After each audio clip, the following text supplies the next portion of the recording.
చిన్నగానే కొట్టలేదు, నన్ను బండి మంచి కింద పడిపోయినాను. వాళ్ళే తీసుకొచ్చి హాస్పిటల్లో జాయిన్ చేశాను. ఆ రంగం మా పిల్లలు వచ్చి వీళ్ళు కలిసి హాస్పిటల్లో జాయిన్ చేసి అతను ఈ మాట నెట్ట కల్పించారో మరి ఎట్లా చేశారో అదైతే నాకైతే తెలియదు. నుంచి వస్తున్నాను కమ్మరిగొడ్డు పనికి ఇంటికి వస్తుంటే బండి నుంచి పడిపోయాను నేను. ఆ కమ్మరికూర రోడ్డు మా వాళ్ళు గమలకూర రోడ్డు తీసుకొచ్చి హాస్పిటల్లో జాయిన్ చేశారు. జాయిన్ చేసిన తర్వాత ఎక్స్ట్రా తీశారు. తీసిన తర్వాత ఎక్స్ట్రాలో కొరవాళ్ళు అనుకున్నాను. అతను వచ్చి ఎవరు కొట్టారు ఏంటి అసలు ఎడదగలేని అడిగారు. ఎట్టకొట్టి పడ్డాను వదిలేయమన్నాను. వదలలేదు. మళ్ళీ ఫోటోలు అవి తీసుకుని వీడియోలు అవి ఎత్తున్నాను. మన డాక్టర్ హాస్పిటల్లో మనిషి అనుకున్నాను అసలు నేను. ఆయన వచ్చి మరి ఇష్టపడిపోయే వాళ్ళు అతను కొట్టారు అది ఇది అని అడిగాడు.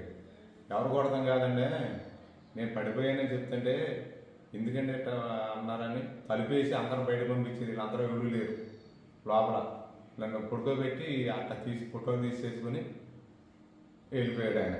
దీని ఏం చేశారంటే సెల్లో పెట్టి నేను అనుకోండానే ఆ మాటలు కల్పించు నా వాయిస్ కల్పించి ఎట్ట పెట్టారు వేరే పెట్టేసి మొత్తం వదిలేరు అంటున్నారు.